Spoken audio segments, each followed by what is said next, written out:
If we could,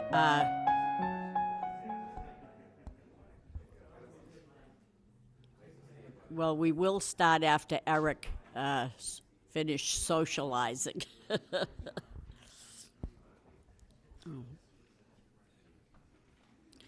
All right, good evening, ladies and gentlemen, and welcome to the Neighborhood Subcommittee, where we're going to be discussing the parks. If the clerk could call the roll. Council Mercia. Here. Council Giccia. Here. Council Janess. Here. 3 present. Thank you very much. Thank you for coming out of your way to be here tonight, but it is an exciting time whereby we have a full house, we have some money, finally. This is a good thing. Although it's the Neighborhood Subcommittee, I guess the different parks are in neighborhoods, so we could have had a dual subcommittee, but I'm chair of the both, so I guess that covers that. But here is, on my right, Eric Giccia and City Councilor Wayne Janest, and we're here today to discuss the ARPA funding and the parks that we're going to be refurbishing, and there's good news here. So I thank each and every one of you for coming. This meeting here is not televised live, but this meeting is going to be shown at a later date because it is being broadcasted. Also with us is City Councilor John Drinkwater here this evening. Thank you for being here, John. So I'm going to give you just a little overview as to how I see it. We have Yvonne Baez-Rose. She's the DPD director. And we have Camillo, and he is the Deputy Director of Planning and Development. We have design planners here, the chief and the assistant professor. I mean, they do a tremendous job. We have new people, but they're second to none, and I'm very excited about it. So if I could just give you a little bit of an overview. This is the neighborhood improvement plan, and we're talking about the different parks in the different neighborhoods. And when I say that, each park that they have selected takes in a park in every neighborhood.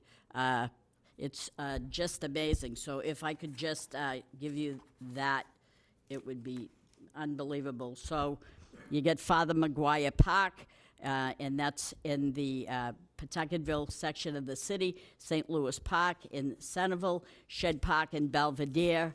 You got, oh dear, all right, here we go. O'Donnell Park in South Lowell, Clemente Park in the Highlands, which is like, we're gonna say the section of the lower Highlands, and we have North Common, which is in the Acre, Hadley Park in the more or less upper Highlands, and we have Jackson Street in the downtown. You must be happy about that, huh?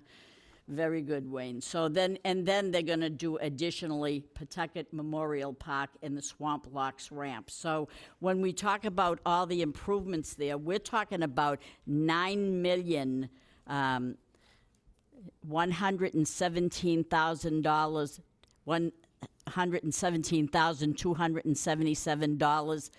So these are all eligible park projects that we're going to be discussing. And when we looked at this, we said to ourselves, you know, with the pandemic, and we spent like quite a long time, many years with that, we did utilize the parks to its fullest because it was something that you couldn't go like everywhere. So people in the neighborhoods took advantage of the parks, and so we've seen a great physical and mental health benefits from that. And so, but all that utilization increased the strain on the parks and the playground equipment. And so we're very grateful that we have all this much needed money and improvements in each park. You'll hear about each section, each park, and everything that's going to be done to improve that. So I hope that everybody is happy. I see a lot of people from Pawtucketville here, and some from Belvedere, some from Clemente Park area. So I think what we're going to do is I'm going to hand it over to you, Yvonne. And I think what we could, and I'm not trying to tell you what to do, so do what you think is right, but I would say, and you don't have to agree with me, but let's say there's 8 parks all the way down. If we could start at like the first one, which is Father Maguire Park, only because I have them all in that order. So Yeah, so unless the screen is different, but go ahead. Hi, everyone. Thanks so much for coming out tonight. We are going to, before we get into the details of the park projects themselves, just tell you a little bit of kind of how we created the plan and how we got here today. So as Councilor Mercier said, in the manager's ARPA plan, $9.1 million was dedicated to neighborhood improvement projects. And the will of the council was that we think about projects that we could do in each of our neighborhoods. So we came... we essentially had meetings with counselors to discuss their priorities and took a lot of information that we had internally to come up with the plan that we're going to walk you through today. So this is just like a brief overview of kind of where we are. This presentation, if it's not already posted on the city's website, will be posted tomorrow in full so you can see this. This is just a general breakdown. I won't go into the weeds of this too much, but this is the whole ARPA kind of funding pie and broken down, and the $9.1 million that this represents of the whole. Right now, this is just to show you, for those who maybe aren't familiar with ARPA, it does come with some pretty strict spending deadlines. The city does have to have the funds, what's the word? Obligated by 2024 and spent entirely by 2026. So knowing what that schedule looks like, we've tried to chart out kind of the phases that we need to work in order to make sure that we're meeting those deadlines, because they are hard deadlines given to us by the federal government. And so now we'll probably start getting a little bit into the ideas of what we're doing and why we're doing these things. I think the three main reasons we came up with the list, and this is how we came up with it. The first one was the impact. We wanted to make sure that we had investment in projects that had the transformational power to increase the quality of life of all of our neighborhoods. We also wanted to be efficient with the amount of contracts that we have to go through. And we also wanted to make sure that we kept the grand vision of what each of these parks can do, right? The idea that instead of doing 10 parks in a community, that we would do one, that's the vision that we want. We want to make sure people know that we want the parks that provide the dignity that the city deserves, and that allows us to let you know that we think big for the city. And so in this slide, that's what you see, right? One, the idea that we wanted to make sure that we covered as much as we could for the city, in the entire city, in all of our neighborhoods. And two, the funding.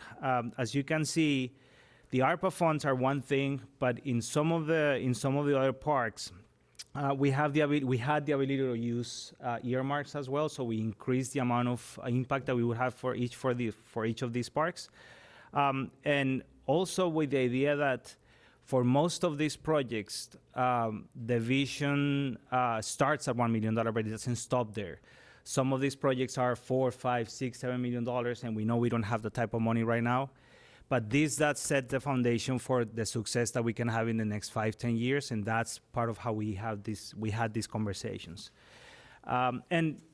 These conversations were had with obviously each of the councilors, both at large and by district.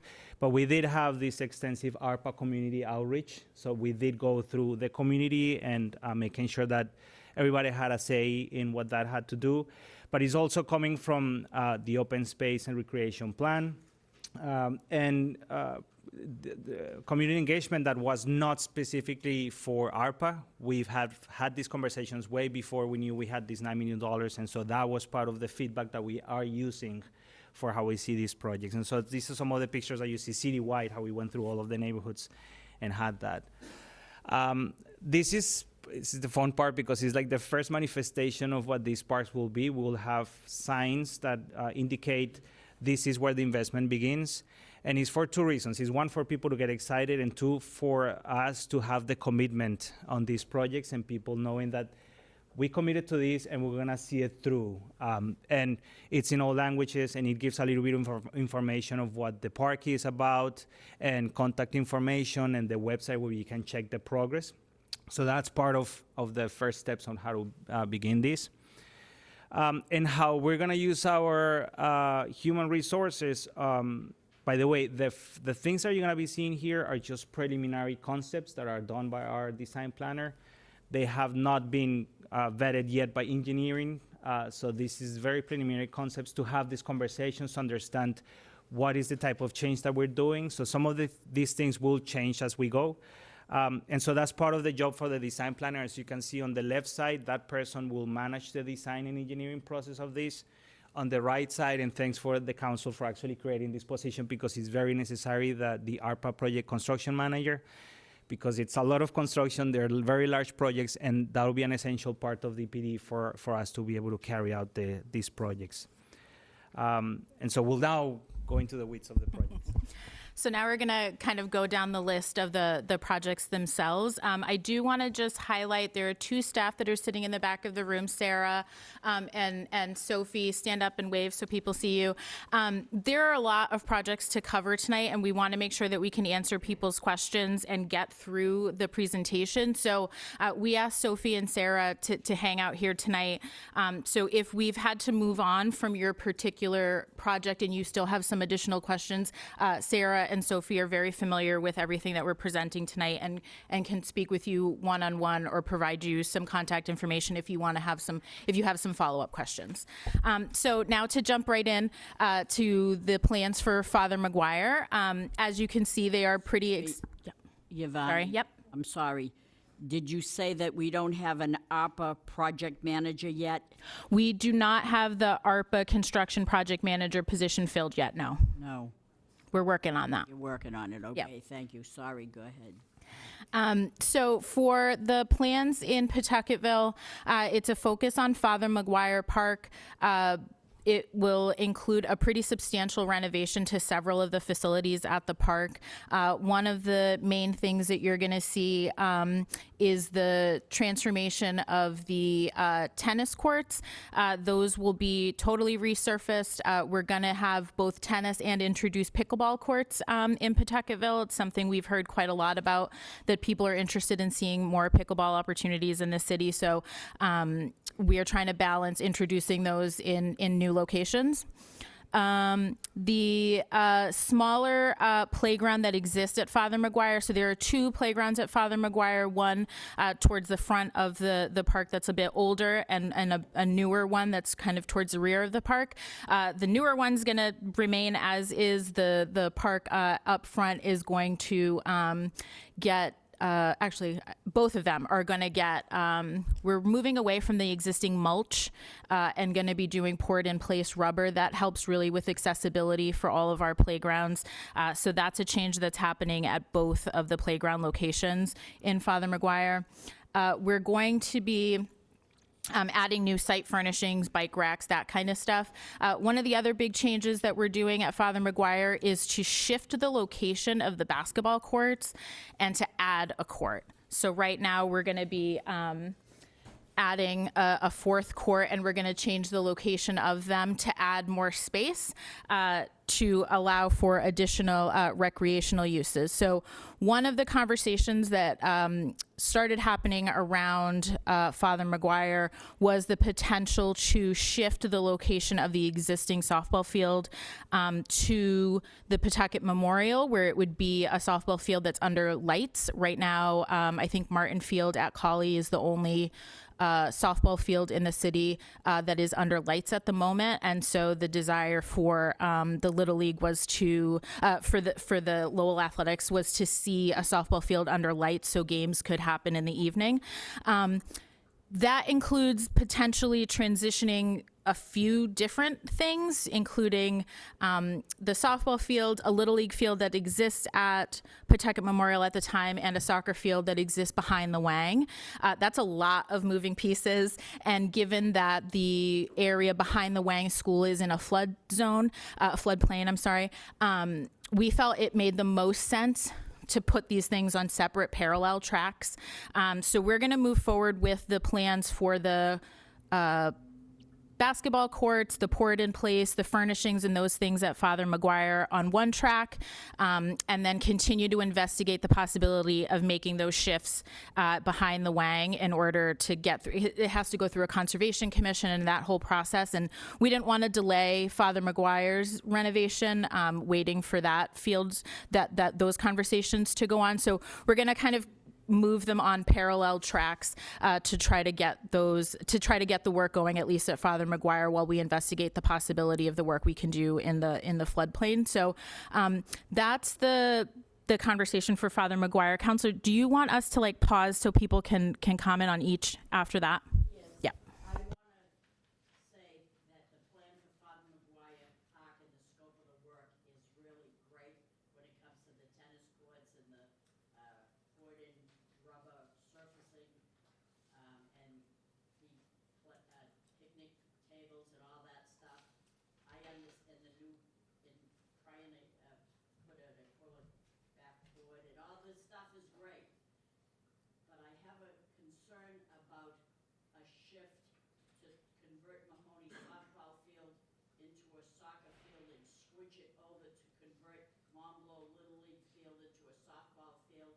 And I can understand what you're saying, but I can't accept that unless I heard that the family was totally on board with that.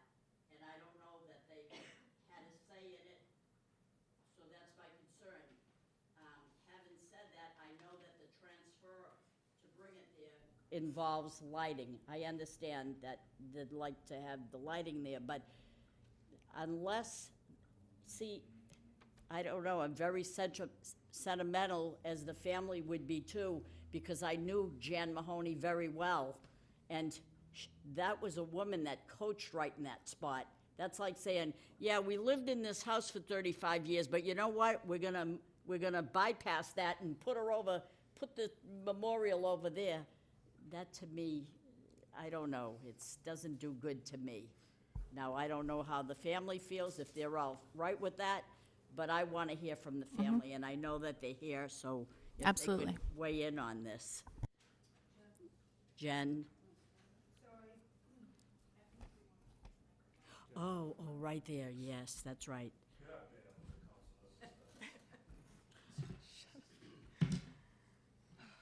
Okay. So, my mom threw herself into her love for sports, beginning at age 12 when she was a player for the semi-professional baseball league, the Fort Wayne, Indiana Daisies. In the years 1950 to 54, Jan got her chance to play with the older traveling teams. The coach for the Fort Wayne Daisies during the time was a great Jimmy Fox, following Jimmy Fox and Bill Annington, who played for the Philadelphia Phillies. Back in the early 70s, my brothers played baseball. She helped coach, and my sister wanted to play, but there were no softball leagues for girls back then. So with her commitment and her love for the game, she set out with Bill Cochran and Jack McNamara in starting of the first ever PYL Girls Softball League. She served as the president of the league as well as equipment manager and a long-term member of the executive board. My mom had that field named after her on April 24th of 2005. And what makes it even more special is that it was that very field where she coached my brothers. It was that field where she coached my sister and all of the girls of Pawtuckaville who were finally given a chance to play. Over 1,000 signatures were collected. People came out from all over to support her because they knew she put 110% into making sure all girls had a place to play and be treated just as important as the boys. She was always at the ballparks watching her grandchildren play, whether it was watching her grandsons play baseball or her granddaughters play softball, especially right at her field, the one she helped create, the very field where she would pave the way for girls of Pawtuckaville, the field where she poured her heart and soul into. As we are all for improving any parks in the city to have an updated, safe park for children to play, we would like to see the field updated and lights be put at that field, because moving our mom's field is not an option for our family. And I agree with that. See, that's the whole gist of the whole thing. I hope you're not upset, but that's where I sit with that. That's like saying, 35 years ago, we named this corner after a World War II veteran, but you know what? That was years ago, and the family's dead. So let's just name this, you know what I'm saying, after so-and-so. It's not right. The text is a little small, but it is maybe hard to see, but, oh yeah, sure.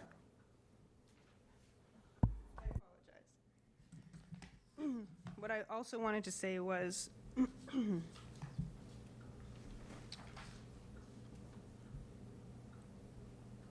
families that live in Pawtuckaville were not notified of these plans, or especially the families of the parks that were dedicated. Nothing was put into social media, newspapers, or city website.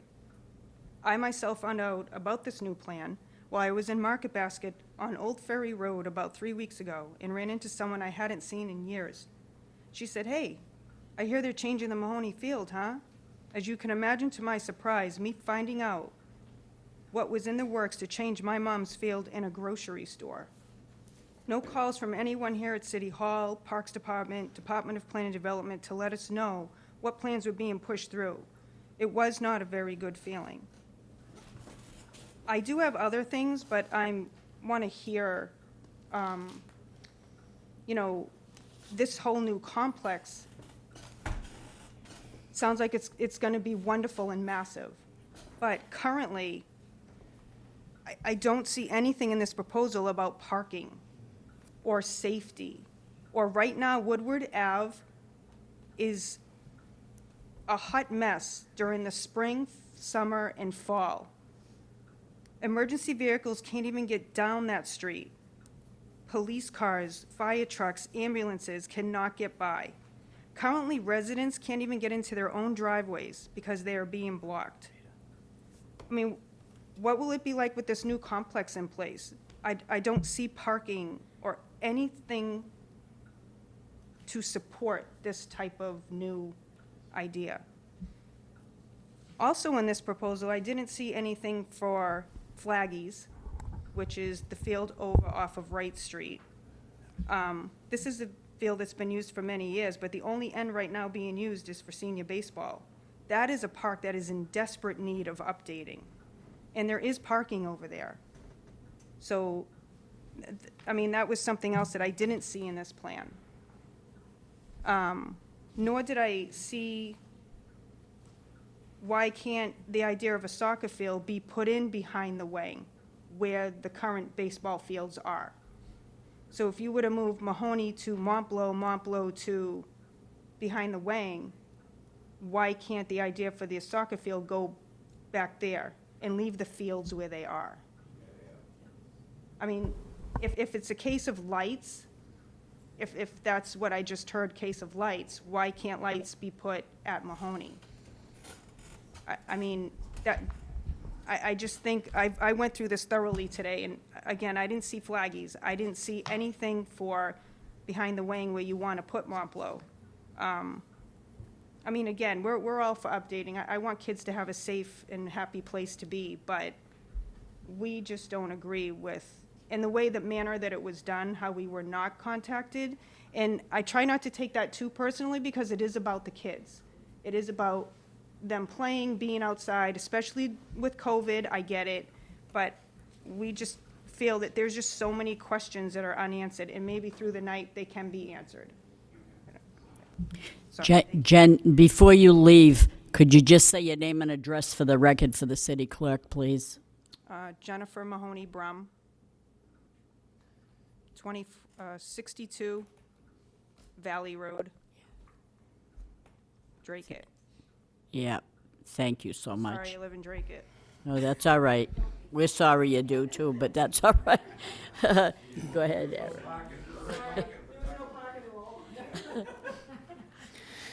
You know, when you look at these plans and you look at the scope that's up there, you see that you still have it designed with a softball field in the middle.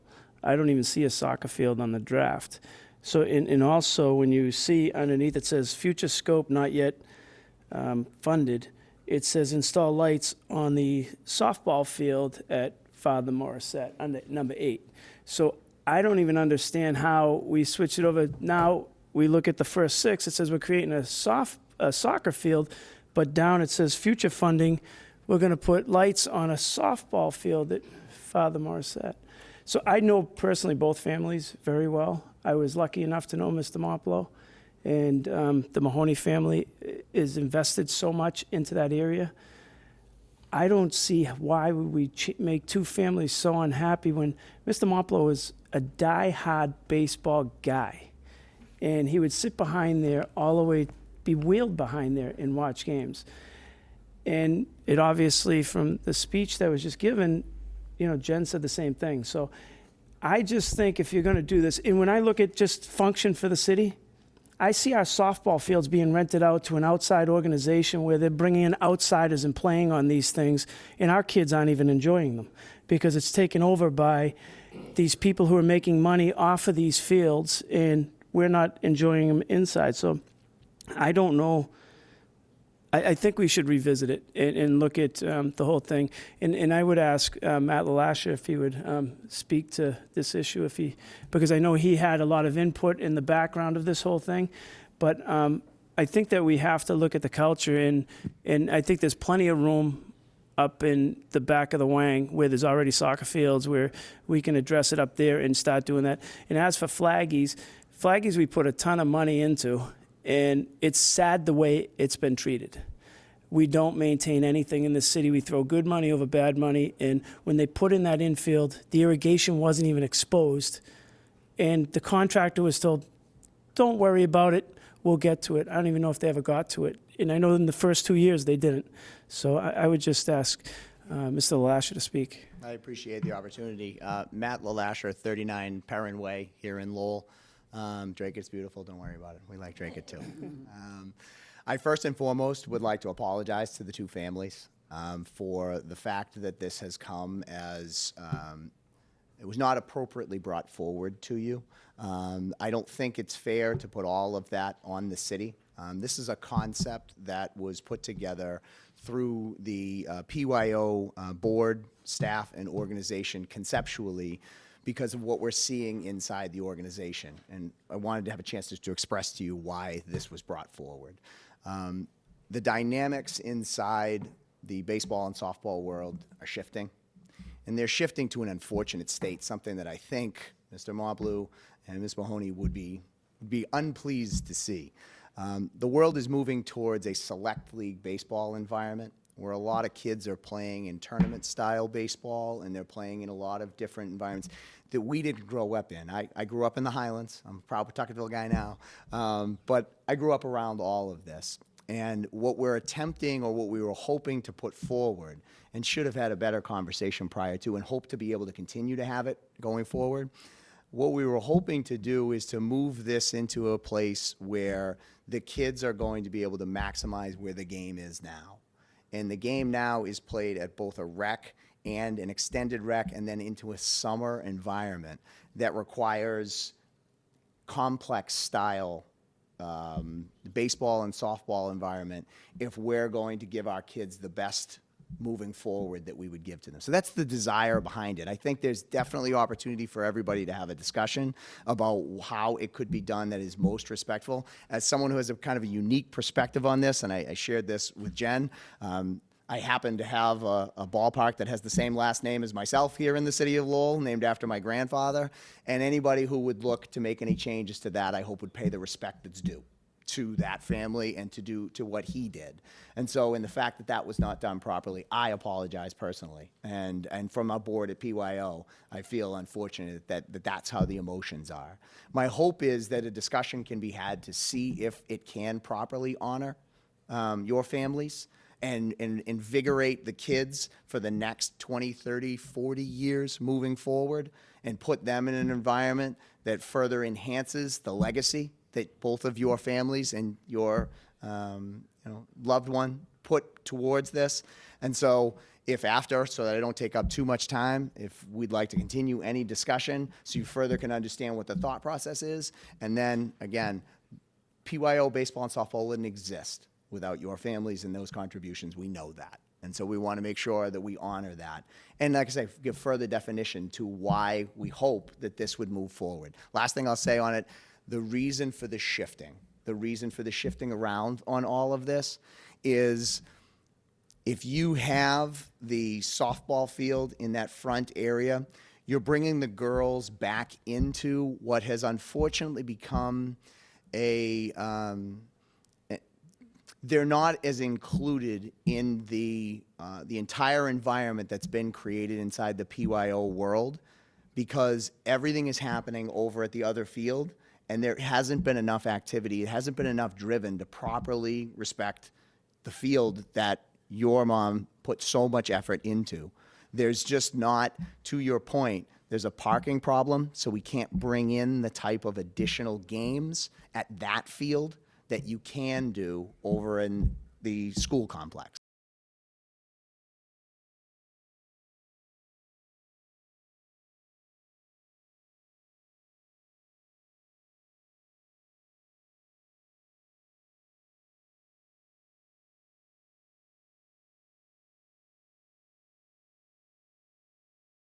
Invigorate and understand for both parties how that then furthers the legacy. And moving the soccer field as to open space over here, I don't think it's intended to be an area that's utilized as tournament style, and so you don't need as parking as much in that area. So that's the initial concept behind. I'm happy to have further discussion and see if there's a way to keep anything moving forward if you'd like. So. Councilor Ichia. For me, I think that, and I know we're breaking this up into districts in this city, which to me is tough to take because it's a whole city. So when I look at this city, just like you did with the youth sports, and I look at this city as we're trying to bring it all together, there are plenty of other places for a soccer field. You can go out Manning, you can go open up Collie so people can actually play on it. I mean, there are other places for soccer to do this. And I do think that the problem with youth sports in general, they're all going down. They're all going to money, pay as you play, and people get a uniform even though they don't have the ability to have that uniform. As long as you have enough money, you can play these games. So it does take them away. But those fields are getting rented and used by people who aren't even paying for them in those aspects. So we've been working on that piece. But as we look across the city, there is plenty of property to put a soccer field.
Yeah, excuse me, do you want to go to the mic?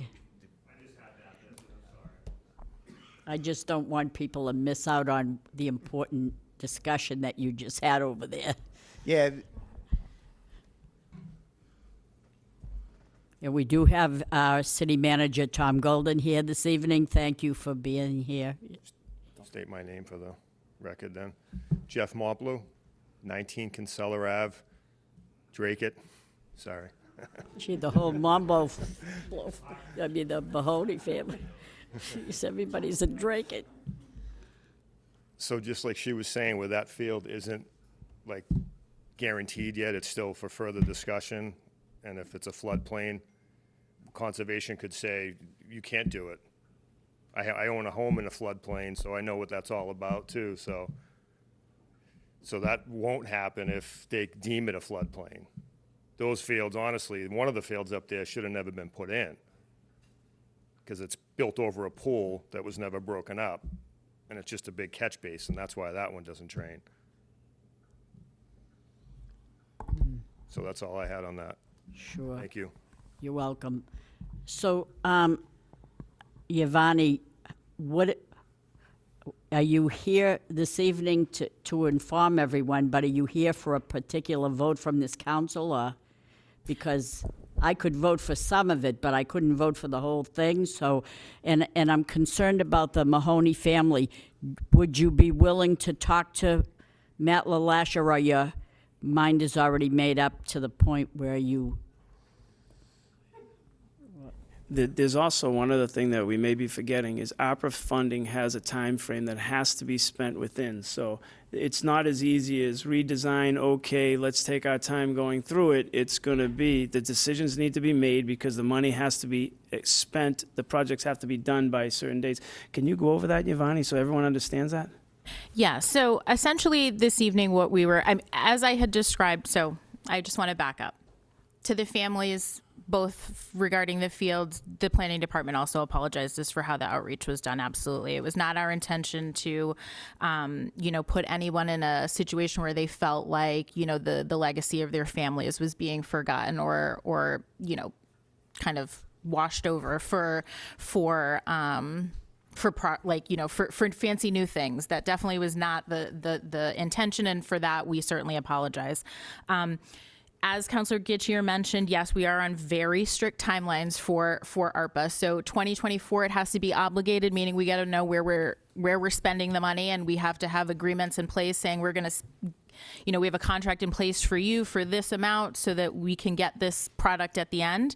And the end date is very firmly the end of 2026. So what that means for us is that we are really aggressively trying to move forward on these projects. So as I had mentioned when I had initially reviewed some of this, planning department, if it is the will of the families we're done this conversation, we hear you. If it's the will of the families to continue the conversation about these things, we can do that, but we would still intend on moving forward on the other plans for Father McGuire, meaning that we would still move ahead with the basketball, the tennis and pickleball courts, the site furnishings, and those kinds of things at Father McGuire, just to ensure that we actually give ourselves time to get the projects done appropriately. Are there any more questions with Father McGuire? Yes.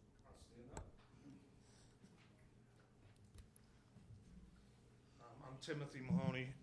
I live right on the line, Skyline Drive, so I'm kind of still in Pawtuckaville, but I'm in Drake. Oh, boy. You're proposing to add another basketball court. There's 10 basketball players on every team. So, and then there's people where's the parking going to go for that fourth court? With lighting. So you're going to have to add lighting to that fourth court. There's already 3 courts. That court is alive all night during the summer. And that's money that you don't get. And also safety issues. A 4th basketball court. I've hung around that park my whole life. That whole green thing when I was a kid, I used to run track around there as a kid. And that tennis court is a waste. I've never seen anybody play tennis in that court, ever. In the last 20 years. No one plays tennis in that court. It's a waste of space. And if you're going to add pickle or whatever, that's more parking. And I think adding another basketball court shouldn't be done because that's extra parking. There's nowhere to park. You can't park anywhere. And you're going to add another basketball court because it brings revenue to somebody. And just to add a basketball court is going to change the whole dynamic of that street. And I don't see a reason why you change something that's already precious. My sister is the only one that maintains that stone where my mother's at. No one comes down. They mow the lawn, and the place is a cesspool during the summer. There's a shack where you can buy stuff. I haven't seen it open in 2 years. They built it. It's not even open. They don't sell snacks there. They don't open the place. I just think adding a basketball court there's already 3 courts there. Why add another one? I don't understand. But, you know, that's my opinion. My sister's the only one that maintains that park around my mother's stove. And I think it'd be a disgrace to move that, because all these people here are from Pawtuckaville. We grew up, we egged cars, we threw snowballs at cars as kids, but, you know, that was our park. And to just start changing it because you want to add another court, or you want to add something with the tennis court that doesn't even, they're never even, there's no one ever playing tennis there. Tennis is a wasted sport in this area. I'm sorry. That's my opinion. I needed to say it. And I'm Tim Mahoney, and I still love Father McGuire's. Thank you. Thank you. Yes, Matt, go ahead. Just a couple of things that came up, just so you're aware. The driver that probably isn't being expressed properly in all of this is the utilization of that softball field is going away to a point where PYO softball is a very limited, small league at this point. And, well, we wouldn't want, I don't want to do it. I'd love to have a conversation after, because I truly want to respect the families properly in this. We're trying to get more people using and honoring the fields. The field being where it's currently located is not giving the softball community at PYO the proper environment to drive the kids. And it's not about the field. What your mom did and your husband and father have done. That's why I said I'd love to talk about the invigoration and the reason behind it. The reason behind it is truly to try to bring more value to it. I don't want to see it move forward into a way, and the league doesn't want to see it move forward into a way where there is no PYO softball. And then that's not honoring anything properly. And that's the goal. That was the reason behind it. That's all I wanted to express. Matt, I got one question for you. Sure. If softball's going down so far, why are we going to put it to a field with lights? Why don't we just keep it as a little league? And You have two main drivers. There are two main drivers as to why we would try to move. Softball is outside of where all of the other activity is happening for all the families. So if you have families that are boys and girls or anything along those lines, it's not in a single complex where everybody is together. So the families in Pawtuckettville would like to be able to have it all in one complex. That was one of the main drivers behind doing all of this. And then the lighting situation was a cost situation. It was a chance to get as much out of the ARPA dollars as possible, to try to get the girls' lights immediately, because it's not right. It's not right. I have 2 daughters. It's not right that there aren't lights. And so it's something that we wanted to try and solve in the most economic way possible, while then giving the most utilization, because that field with lights would become a very important field in the city for softball. Now, if the environment were to move forward in another direction, I get it. That's fine. I wanted you to understand the goal. The goal was to try to get as much done as possible in one swoop, and that's the reason. It's never, ever, ever to try to take away. I'm sitting in the environment now where Jan Mahoney and Ron Moblew built what now I try to maintain and grow. And I'm telling you, from sitting in this chair, we're going to have to try to come up with some form of changes, or we're all going to be very disappointed in a few years, potentially. how many Little League fields up back have lights? None of the Little League fields, but baseball has plenty of lights in the city. Baseball has lights in the city So in then many other environments. why don't we look at another place to put the lights that's less expensive for softball? That's why I said I'm open to the discussion to make sure everything's done in a way that everybody's comfortable with. Because Okay. Calorie, all that electricity is already there. All right, and having said that, I would entertain a motion to accept, there are 6 pieces of information here for improvements, 1 through 6. I would take out the first one for discussion and entertain a motion to accept 2, 3, 4, 5, and 6 for those earmarked scopes. Could we do that? I'm sorry, I'm trying to understand what are you trying to take out of the scope? The fields or the tennis courts? the first one on Father Maguire, the scope of it. The first one, convert Mahoney softball field into a soccer field. You have a different version. Oh, Oh, okay. oh, I get the first one. Oh. This is the focus of Oh, I don't what have the phase is. So this is to essentially we would be doing everything except touching the existing Mahoney field. Correct. Yeah. So everything that's in the bold black and nothing that's in the gray that folks are looking at on the screen, all just to right. clarify. All right, let me rephrase that. Will I entertain a motion to support 1 through 6 and leave out for future discussion the reconfiguration at Father Maguire Park in the swap right there. So moved. But if you want us to start on this, that's a start for us. Does that be okay? Yes, absolutely. That's a good scope for us to be able to move. Yvonne, but before taking this vote, will any of the construction impede on the current softball field if you take this vote?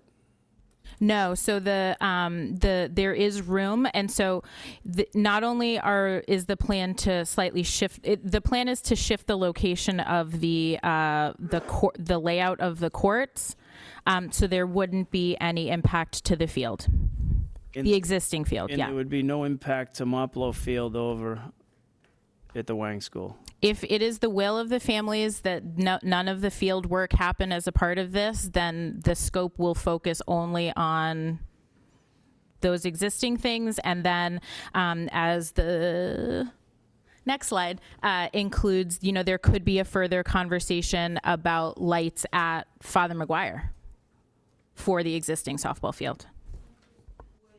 If we were to leave the fields out with the SWAT, like you just said, and move forward with the rest, it would, moving forward, also include cleaning up the fields of both Montville, like cleaning up around it, new bleachers, stuff, would that be included, or us pulling it out was completely off the market, with nothing? To be clear, the ARPA funds only represent $9 million, and so there is a finite budget. So no, the funds essentially would be mostly spent based on the sort of layout that we've described today. We have a host of improvements that we want to make at parks across the city, and so if there is a desire from the community to see things like upgrades at fields, that's something that we definitely could talk about as a potential phase 2. As Camilo said, many of the projects that we're talking about today, this only represents phase 1 of the work because we just frankly don't have, we could probably spend $7 million in like one location, depending on some of these things. So we could absolutely discuss those things as a future phase for this project, and we know we have future phases at other locations as well. So just to clarify, the funds that we would be spending for ARPA would focus on the things that we've laid out for Father Maguire, and we'd certainly welcome conversations about what a phase 2 for like Pawtuckaville Field improvements, for example, what that project might look like and what that would entail. All right, then, do you have a problem with the motion that was just placed to you? So could I have a second on that? Seconded by Wayne Janest. Are we too quick, Michael? No, I think the motion's just going to say, request DPW move forward with the Father Maguire Park scope, items 1 through 6 as indicated on the report. Okay, beautiful. Thank you so much. So that portion of the parks is done, and that one, the last one, will be open for discussion wherever you decide to go with it. So, okay, so having said that, now we'll move on to the next park, which is I'm going to say St. Louis Park. Yes. Is that okay? Yep. So we're going to be talking about the plans for St. Louis Park, which is in the Centerville neighborhood in the city. The plan at St. Louis is to there is an existing playground at St. Louis Park. The plan would essentially include a brand new playground, and again, the installation of what's called poured-in-place rubber to improve accessibility to that playground.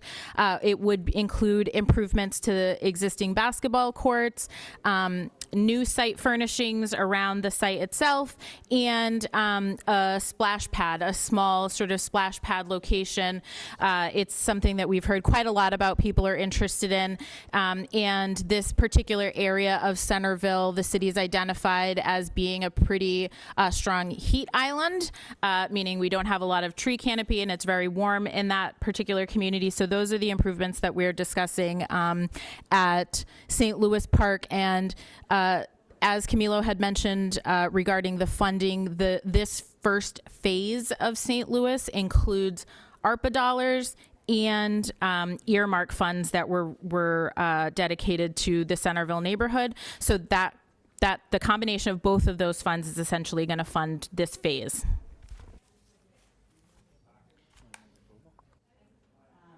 there any discussion on that St. Louis Park? Anybody here to discuss St. Louis Park? Sandy, name and address for the record, please. Sandra McNamara, President of Centerville Community Coalition, and this is the first we're hearing about it. Is there anything I can take a peek at to see what the plans are? So the planning department, the St. Louis proposal actually went before the council. The whole master plan of the St. Louis proposal went to the council and was publicly posted months ago, I think, at this point.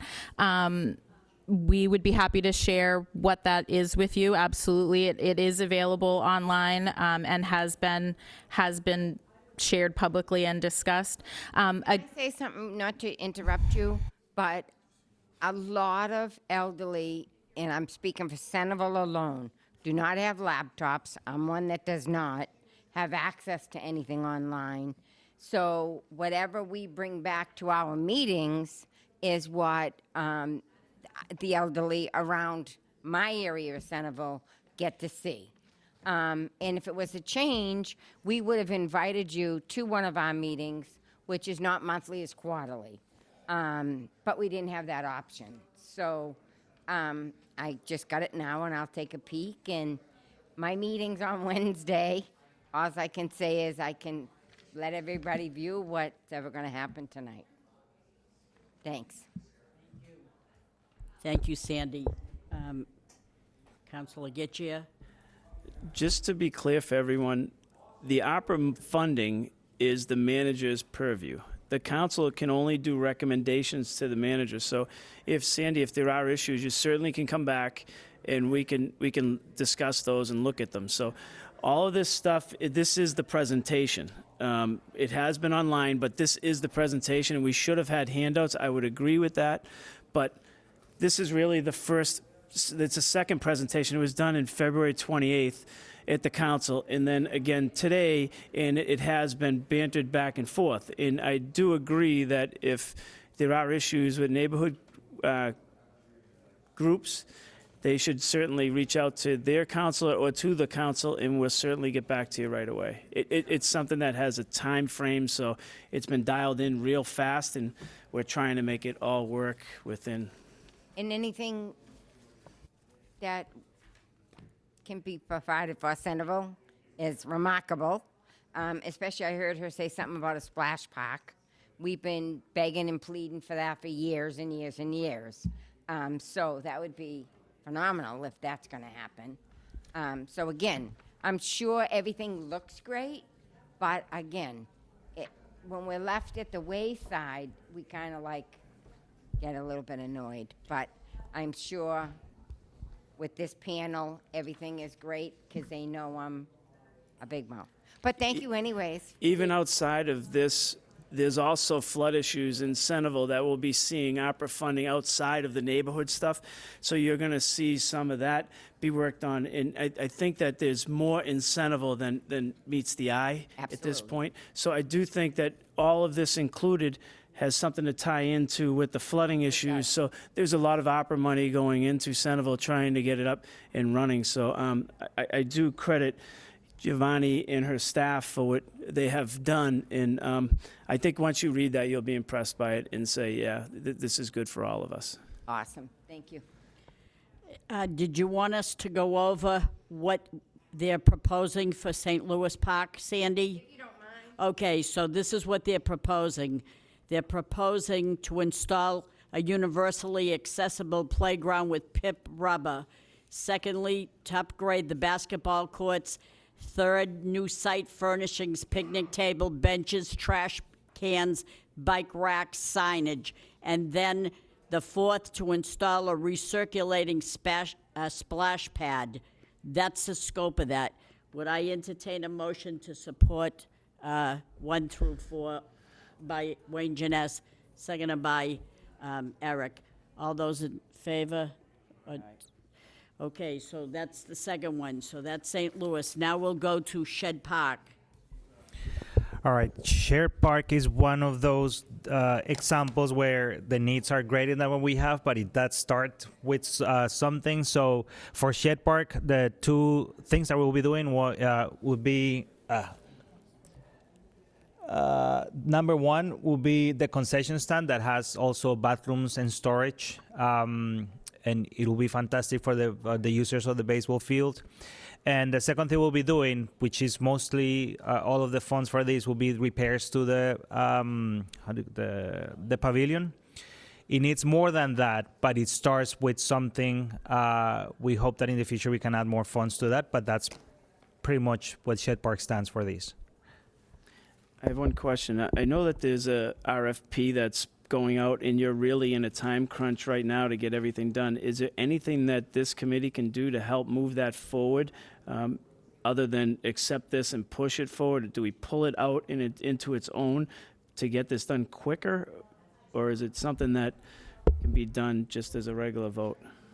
No, we think that if we can get approval of most of the things in this plan today, we're ready to go. So we've been already working on drafts of the RFPs to hire design firms. And for example, the concession project has been partially funded, some through private fundraising, some through earmark funds. So the ARPA funds are really going to help close a gap that exists on that project so we can just get it over the finish line. It's been a long time coming. And for the pavilion, there's been an assessment done on that building already.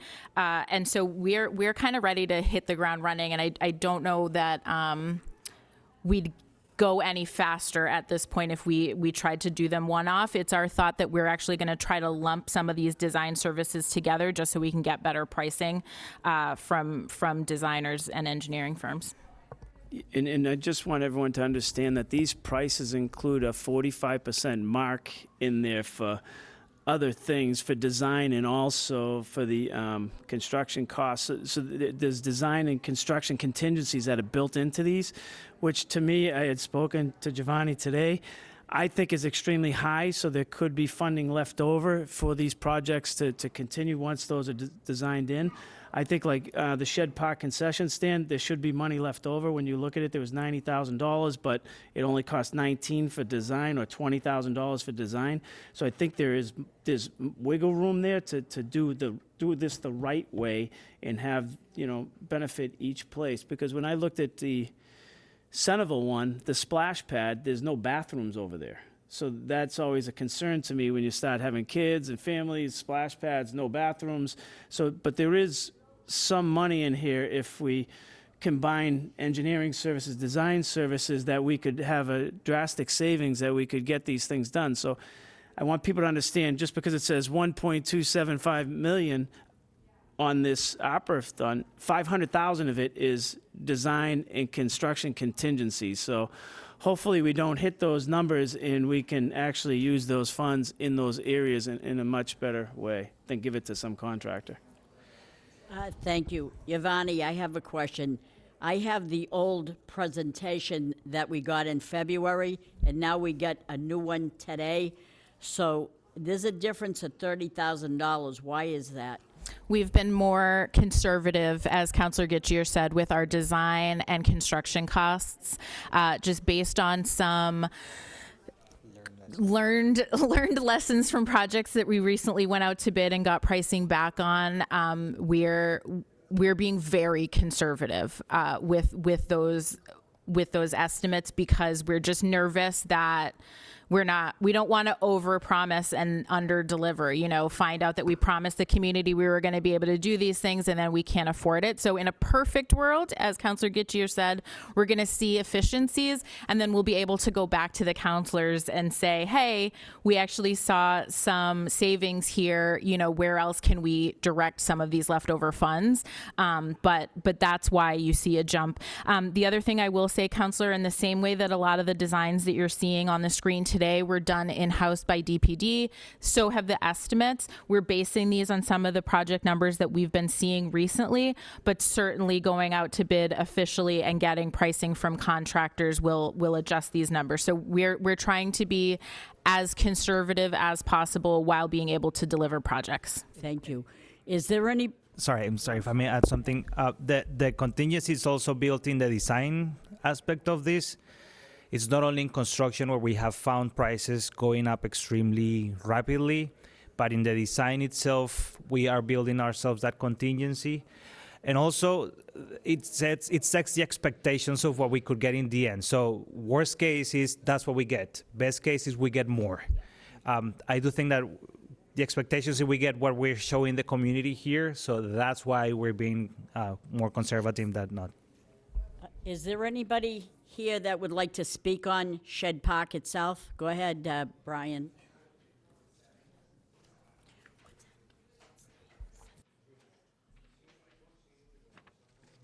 Good evening, everybody. My name is Brian Durkin, 25 Dinsmore Street in Lowell, Mass. Councilor Mercier, Councilor Getchier, and Councilor Janess, I appreciate the opportunity to address you here tonight. I'm speaking in favor of the concession stand that we're proposing to build at Shed Park. Ultimately, what we've determined here, and it was kind of interesting listening to Matt LaLasher present on behalf of PYO, we've seen a 110% increase in enrollment in women's softball at Shed Park. Presently, we have 389 kids enrolled at Shed Park, and that number is growing. We've surpassed every other park by over maybe 250 people enrolled. What we've had over the past 5 years, this project has been 5 years in the making, and this particular project here will put an ADA compliant and equitable facility for boys, girls, their families, and all the people that visit the park. Part of the model that Matt had been speaking about before, so it's actually a pretty good bridge, is that this Shed Park represents the complex that he's talking about. We have softball field, we have 2 baseball fields, we have the senior league field, and we have the ability to generate not only an unbelievable facility for the kids and the families of Shed Park, we also have the opportunity to grow economic development in our area. What we want to be able to do is we want to be able to bring tournaments to the city of Lowell. That will bring people to the city of Lowell and in turn bring money to the city of Lowell and the entire neighborhood and the city as a whole, including downtown with the spillover from people looking for places to eat, will hopefully invigorate the entire area. One of the things that we talked about when I presented to the council a few months ago, this facility will be named after Stephen Botto. We've secured the naming rights through the Parks Department, the Board of Parks. And Stephen Botto was a lifelong resident of Lowell. He went to Lowell High School, UMass Lowell. He was a proud Centerville resident. He was the director of player development and wanted to be able to grow the game, grow the respect of the game, and also engage the community in the overall growth of the sport. Stephen, unfortunately, valiantly fought and courageously fought cancer and passed away a few years ago. And there was nothing that we could think of to pursue and to preserve his legacy in the city of Lowell than to secure the naming rights for this building for him. This building will be centrally located between the softball and the baseball field. It will serve as equitable access for baseball and softball programs alike. There's also an unbelievable middle school cross-country program, the high school cross-country program, the tennis program. Everybody down there is absolutely starving for a facility that we can not only, obviously have bathroom facilities, for being able to have kids change and be able to have the privacy and the sanitary facilities necessary. And while the person now who's in charge of Shed Park at the Parks and Rec Department is doing a fantastic job, the facility and the permitting issues simply don't allow for this park to be able to have sanitary facilities that are both safe and equitable for all. This park here, like I said, this is 5 years in the making. As a sign of our commitment to the city and as a sign of our commitment to the people of Lowell, we have privately raised today, and it's nice to finally report, we've raised $50,000 on our own. $50,000 of private community investment in ensuring that this facility gets built because it's the right thing to do. It provides the people and the kids of Lowell a safe and equitable space to be able to get changed, to go to the bathroom, and to be able to make sure that we have something that we want the city of Lowell to be representative to everybody else. We spoke with Councilor Gitchie about this, and we always say when we go to other parks, why can't Lowell have this? And again, we reframe that issue. We need to do it, right? We need to reframe that issue. Why can't we? Why don't we? Ask the questions, engage the community. That's exactly what we've done here. We've chased $150,000 in investment from the state. With $50,000, we've raised money on our own, and we're asking for the commitment of the city council and the city manager, Tom Golden, to be able to commit the ARPA funds at the federal level to make sure a project like this that will benefit the city and the kids of the city forever get done, because it's shovel ready, it's ready to go, and there's nothing more that can stand in our way other than ourselves. I appreciate the opportunity. Thank you for your drive and your commitment for your cause. Thank you so much. Eric? And Brian, we thank you for all your dedication to the kids. I think that's important. And we also thank Councilor Drinkwater for pushing this forward and making this happen, because without his push and drive, the ARPA funding would go somewhere else. And Councilor Drinkwater has been a big push behind it. And I want to thank you for showing people that there is a way to build these youth leagues, and it takes a lot of commitment from families. Thank you. Thank you. That's how we got the splash pad, Dancing with the Stars. That's right. There it is. There's not much that can stand in the way of progress, right? It's just collaboration, community effort.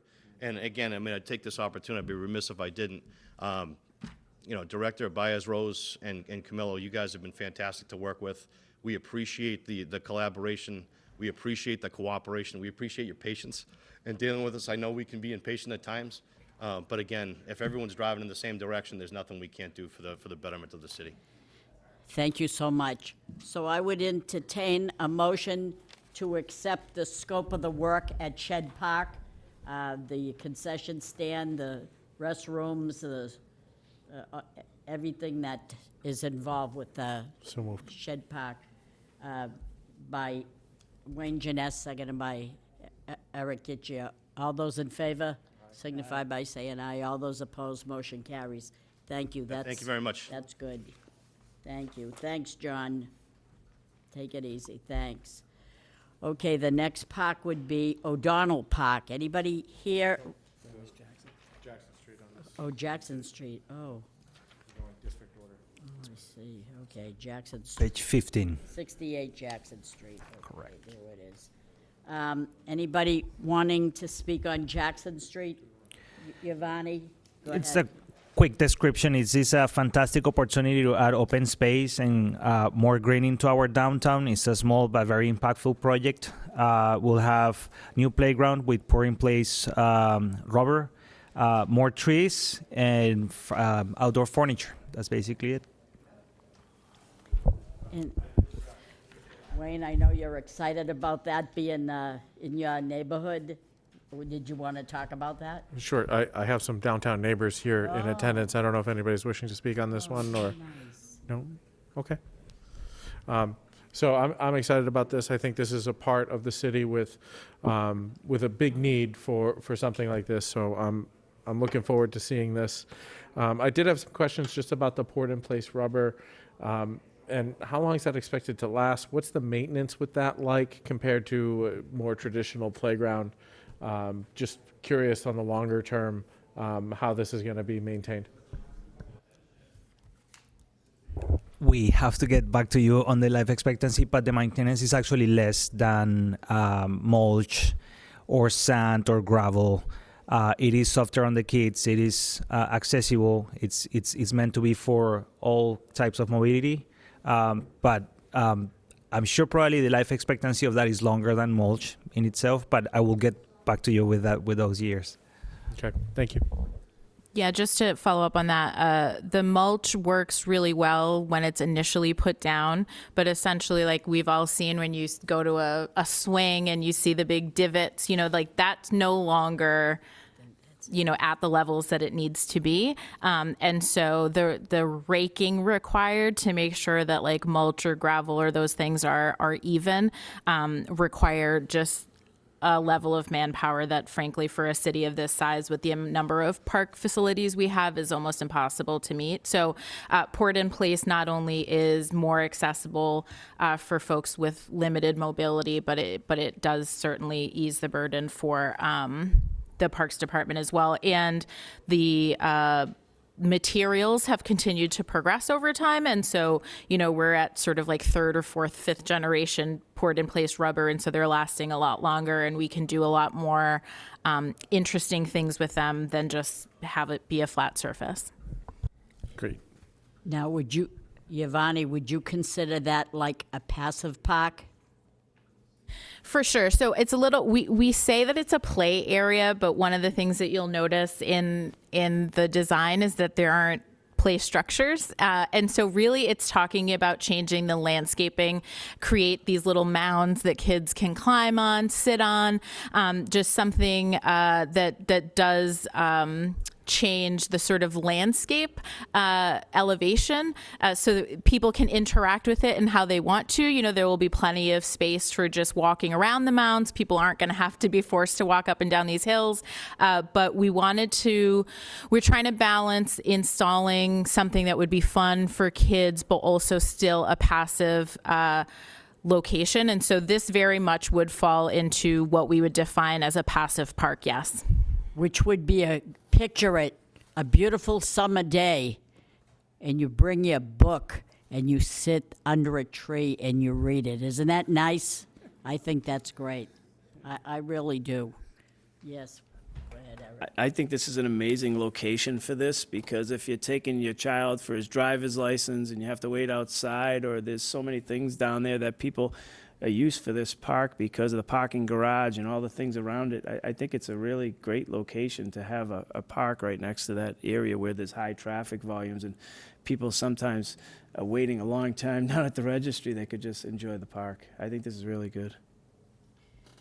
So, do you have any comments, ladies? I don't want to. Just a question, it looks like you have tables and chairs, benches, what are you making this? Is it plastic or what? So we don't know yet. There's still concept plans. So the question that we're looking at is whether or not we might install smaller, more intimate seating in some locations. And so it might be a combination of sort of picnic style, bistro style, so smaller, more intimate. Oh, so anything that we're installing in our parks are commercial grade. So they're going to be long lasting metal.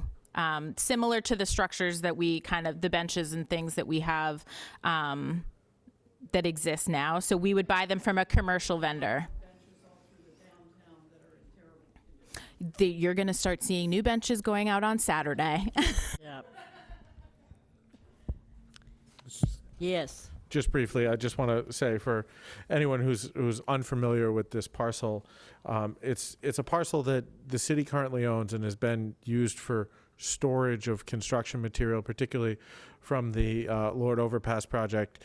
So for years, it's been in a completely underutilized space. And so bringing it back and activating it is great, and I look forward to it. Thank you. Yes. I'm just wondering if there's been any consideration in these plans for murals or sculptures or art of any kind, anticipated by the community in the design or room at least available for future Yeah, the question was about whether we have considered the opportunities for murals or artwork in general. I think the biggest opportunity that we have specifically in this park is the existing wall. And we don't know yet how we are going to touch it, if we're going to touch it, but there's the opportunity of having these conversations for actually including artwork. I think, as Giovanni said, these are still very preliminary. You could argue that some of these mounds could be actually art installations. So this is still in the very preliminary stages. It's more about creating a space that's for all ages, where kids can climb and go down, but also for adults to sit down and relax. I think the details of how we can incorporate artwork are still in the conversation, but definitely an opportunity, especially in downtown, absolutely. Yeah.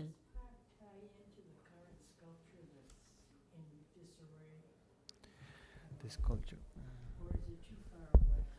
Yeah, no, this is further down the street. So you're talking about, I assume, the hydro sculpture that's kind of closer to the canal. This is closer to the parking garage, the early parking garage. So a bit far. And so there's the garage, a street, a sort of remnant wall, and then this is the parcel on the side that we own. Okay.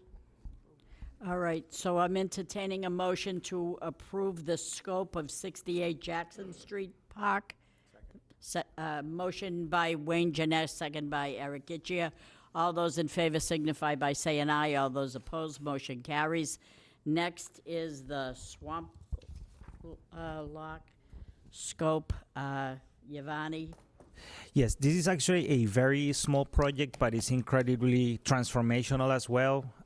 This is part of a larger idea of actually replacing this bridge for something more pedestrian friendly that would connect you to the open areas in the Hamilton Canal District. This is just the very first part of this, of making sure that we make it accessible with the existing conditions. So presumably, this is a temporary ramp. And I say presumably because we already are in the works of designing the new bridge, how it meets the open space. But that design process with the permitting process and funding of the bridge is going to take a little bit of time. So this is the one thing that allows for that opportunity of connecting these spaces, both for downtown and the Hamilton Canal District. But that's basically it. You might have seen an existing ramp at some point that was present during the construction of parcels 8 and 9 on the other side of the Blue Bridge. Once that construction was finished, the ramp was removed. So what we're trying to do basically is put it back so that we add pedestrian connectivity to the area. Any questions on this one? Motion to approve the scope by Wayne, Councilor Gitchia, Councilor Jeanette, second by Councilor Gitchia. All those in favor? Autónomo, Renato Clemente. Yeah. All those opposed, motion carries. Next No, this is South Common. Oh, the South Common Phase 3 scope. Okay, here we are. This includes, I'm sorry. Sure.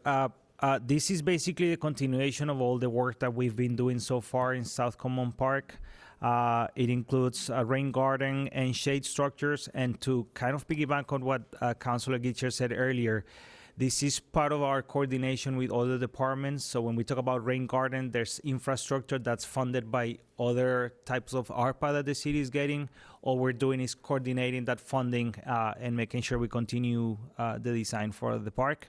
I'm sure you all know where South Common is, right across the station on Thorndike Street. And there's going to be additional picnic tables, trash cans, bike racks, in essentially site furniture, shade structures, and the rain garden that I mentioned earlier. Any questions with the audience on this particular South Common phase? Here. What is a rain garden? Yeah. A rain garden is basically kind of a beautiful landscape area that receives rain and collects it.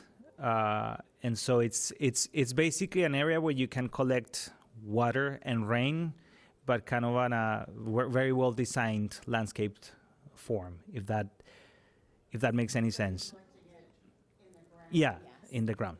Yeah. It's like making a little garden, only that water becomes part of it, and the water comes from rain, so we don't have to bring water into the... Thank you. So I would entertain a motion to accept the scope of work at the South Common Phase 3 by Councilor Gitchia, seconded by Councilor Janess. All those in favor signify by saying aye. All those opposed, motion carries. That's that one. So the next one would be O'Donnell Park, the scope of O'Donnell Park. Camillo? That one's going to be me. We're trading. We're trading just to confuse you. So we have a pretty substantial scope at O'Donnell Park. This is one of the locations where we added funding in addition to the ARPA. The design planner was able to secure over $500,000 of Community Preservation Act funds to move this project forward. So O'Donnell Park is the park that is located sort of in between where the Shaughnessy and Butler schools are on Gorham Street in South Lowell. There are a lot of facilities at that park that need improvement and renovation. So for this initial scope, we're going to be upgrading. There are existing tennis courts at the location which are in very poor condition and very underutilized. And so this is another location where we're going to be introducing handball and pickleball. Again, amenities that we've been hearing from the community they'd like to see spread out in different neighborhoods. And so this is another location where we're going to be introducing those facilities which don't currently exist in this neighborhood. So it'll be a nice new addition. We're going to be adding new site furnishings throughout, landscaping. We're also going to be redoing the basketball courts at this location. They're also in very poor condition, so improving the actual court surface themselves and installing new acrylic backboards, which we've heard is the thing that, you know, good basketball players like to use. And so we're trying to be responsive to those requests. Because of the location of this particular park, kind of in between, nestled in between two schools, a piece of the scope is going to include the creation of an outdoor kind of classroom space. The design planner has been in close communication with staff at the schools. There is interest in creating that kind of space. It'll be useful for them during school time, but also just like a fun space for the public to use, and will be included in the sort of larger park development. And then because, as you can see from the sort of image up here, with the school and with the sort of layout of the parking and where the facilities are, there's a lot more at this park than I think people realize. And so one of the things that we're going to be introducing is also wayfinding, so people know if you're, you know, at the basketball court, how do you get to the outdoor playground? If you're at the basketball court, how do you even know that there's a field behind the schools, and how do you get back there? So that's another component. And then, like in many of the locations, the portion of this project that's going to be paid for by the CPA funds will be to install a brand new playground with port in place. Wow. Any questions, Councilor Gitchia? So, number 5, install an outdoor classroom. Can you speak to that?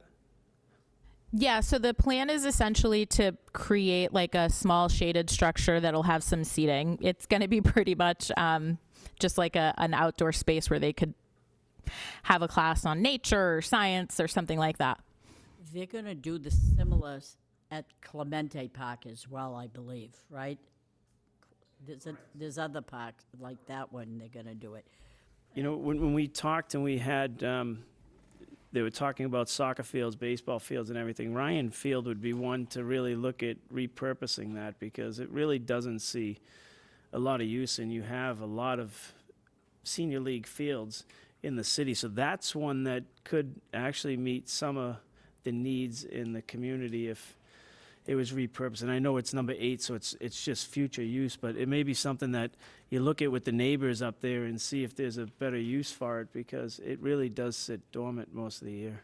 Yeah, we agree, and we think that the I think O'Donnell, with the level of rehab that the park will see, is going to see increased use on the front end. And so I'm hoping that through that process, we may also hear from the community about what their thoughts are on potentially repurposing the area in the back behind the schools.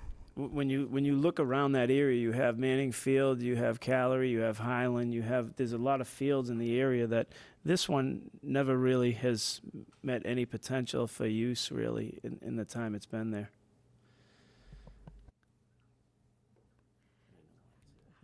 Any more comments? Motion to accept this, oh, do you have a question?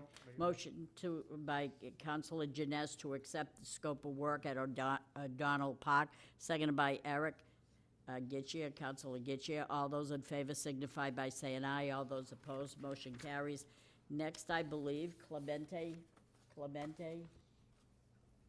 Okay, there you go. I bet you want to speak on it, right? You have This is, Hello? yes, this is actually an exciting project that has been in the works for 2 years that we have been talking with the community around the park, actually becoming the Cambodia Town Neighborhood Plan. This is part of it. What this will have is we'll be replacing 2 basketball courts with 1 new one, featuring acrylic backboards. We'll make sure the whole park is ADA compliant and accessible. We'll have obviously new trees, new landscaping features. We'll have new reconfigured volleyball courts. We're relocating them, but we're not reducing the quantity. We're just shifting some of these components so that we make space for new ones, and they'll be completely new. Obviously, site furnishing. Overall, we'll have a new playground with pouring place rubber and some seating as well, similar to the outdoor classroom. I think the biggest thing that I like the most about this new design is that green square that you see in the middle. That comes from the conversations that we had with the community about the need of a space for events, as flexible as possible, where it could be just for leisure, for concerts, yoga, farmers markets, outdoor classrooms, and any other type of events that I think we did not have the space before here in the community. And in my opinion, is the simplest, but is one of the biggest features of this park. That's about it. Yes, sir. Oh, Thank you. I mean, I don't have any complaints. Okay. you're a happy man, right? Good. Because I think, this is a long time coming, at least from our perspective, in terms of helping improve the park so that we really maximize the usage. Because one of the things that we addressed, and I'm very thankful for the opportunity to work with the staff, to work with in terms of engaging the community, providing input, and it's clearly showed that as a result of that effort. So we're very pleased about that. It's more of, I think the design is really very well done, and I think it blend in the family atmosphere. Right. That's one we were hoping to see also, because when you talk to parents, the parents currently they're afraid to have their young ones hanging out, Right. especially around the early evening time when it gets dark and what have you. So that is that's really great. My question is that I'm hoping that there will be some street work done sooner rather than later with the phase 1 in terms of the improvement on the sidewalk and things like that on both sides of the street, on Middlesex Street. Correct. That is separate from ARPA, and it's separate funding, and that is part of the neighborhood plan that we talked about earlier. We're already currently working on the engineering for the reconfiguration of the intersection of Branch and Middlesex, and we're hoping to actually start construction next year. And then through our engineering department, we'll be also making upgrades to the sidewalks around the park and on hopefully on Branch Street as well. So that is part of the entire plan, correct? But it's not related to ARPA, but it is part of the whole community engagement process that we have had so far. And one quick question. So the phase 1 is part of the ARPA timeline. Correct. So this is correct. It's phase 1, and it actually is more than phase 1. It used to be phase because we didn't have the funding. Now that we have ARPA, it's I think phase 1 now is phase 1, 2, and 3. I believe. So, perfect. Can you just give your name and address for the clerk, please? Sophia Timbo, CMAA, 465 School Street,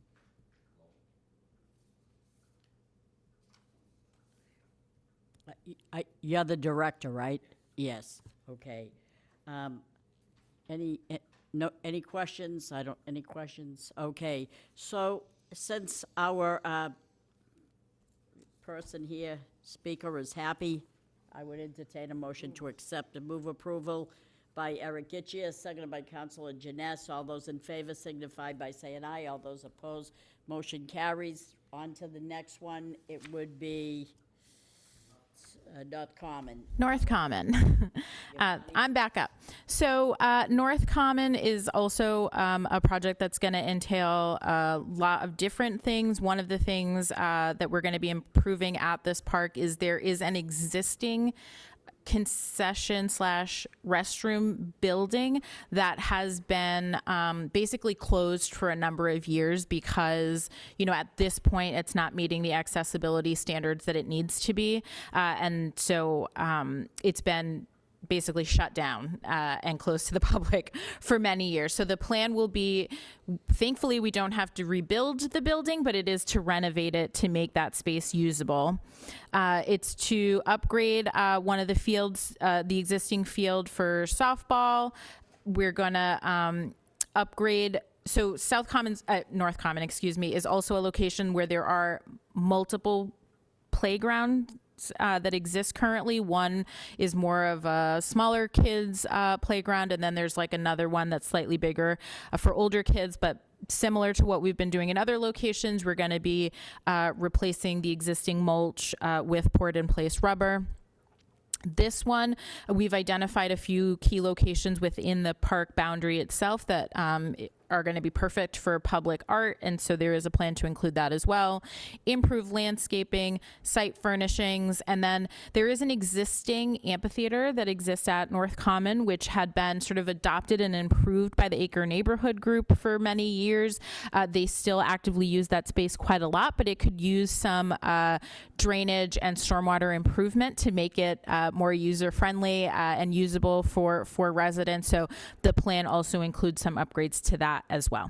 That's good, because they did have a lot of drainage issues right there. They were telling us that. When you say artwork, murals, is that on the amphitheater itself, or where would the artwork? So there's some artwork that's on the amphitheater itself, and so we would work with the neighborhood group to, if they wanted to refresh it or do something different there. There's also a concrete wall that faces onto Fletcher Street that we know a business owner across the street has been looking at installing some art on one side that faces his business, and so that's another opportunity. The hole in the Yes. wall? Yep. Yeah, okay. Yeah, that's good. Yeah. So, any questions on Eric? Have We'll get you. we looked at anything with the garden over there? Has the garden space been looked at, any improvements, or is it? The existing garden space that's run by Mill City Grows, no, we haven't talked to them about improvements to their space, although I don't believe they're interested at this time in any expansion. Okay, thank you. So I would entertain a motion to accept the scope of work at the North Common by Councilor Janess, seconded by Councilor Gitchia. All those in favor signify by saying aye. All those opposed, motion carries. And then we have Hadley Park. Emilio? Nope, that one's going to be me as well. So Hadley Park is pretty straightforward. There are two main focuses on the work that's going to happen there. One is to add lighting, bring electrical service and add lights to the existing field at Hadley. And then, similar to what we've been doing in other locations, doing poured in place rubber in the existing play area. What the lighting does for this field is there's only really one field that's a senior league field in the city that can be used for lighting right now, and it's Flaggies. And What this does for this field is it could be used as a multi-purpose because that outfield is so rectangular and it could fit a soccer field or some other, rugby or whatever people are playing today out there. The only thing I hope that may happen is that if there's, what does it cost for a basketball court to be upgraded? Do we have some rough idea of a cost? I couldn't find it in some of the ones maybe I could right here. We do have more recent numbers for what they cost. Off the top of my head, though, I wouldn't even take a guess. That's highly utilized over there, and if that's something that can be included, if there's funding left over from hopefully one of the contingencies or something, but you never know. But Hadley is, and it will grow because this project was more thought on the lines of trying to get the full city to use this field. It wasn't about one district. It was more as a senior league is growing that we could have night games there at the same time and try to bring it into more of a light because like one of the previous speakers said, we always ask why can't Lowell have this when we go to other places to play at nighttime in some of these major leagues, and now you would have that event here in our city and basically in what I would think is a historic park. It has that feel of you got the stone wall, you have a lot of nice amenities over there that would support something like this. And I think as this senior league grows and we went to all one group that's going to run all the senior leagues as we have in the past, I think that this is a good growth point for the city and I thank you for doing this because we've worked together on this project from the beginning and I can't believe it may happen. So I thank you guys for putting it forward. Thank you. Any further questions on that? Motion to accept the scope of work at Hadley Park by Councilor Janess, seconded by Councilor Gitche. Are all those in favor signify by saying aye. All those opposed, motion carries. And I didn't see anything about Pawtucketville Memorial Park. The Pawtucket Memorial Park was the work that had been initially discussed in that area was related to the field kind of shifting situation. And so if that's going to be on pause, then there aren't going to be any specific. Yep. Okay. So this is the report of progress. I'll do a report tomorrow.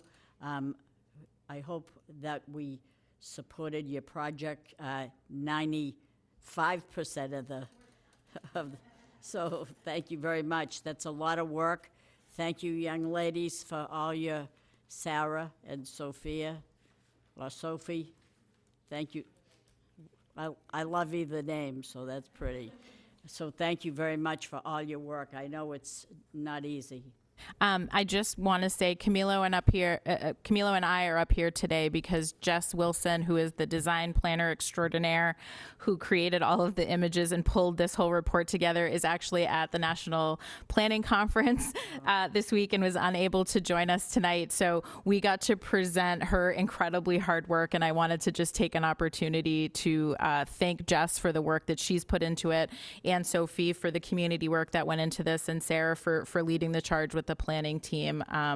We get to come up here and take the credit tonight, but really it was the hard work of other people on the planning staff to make this possible.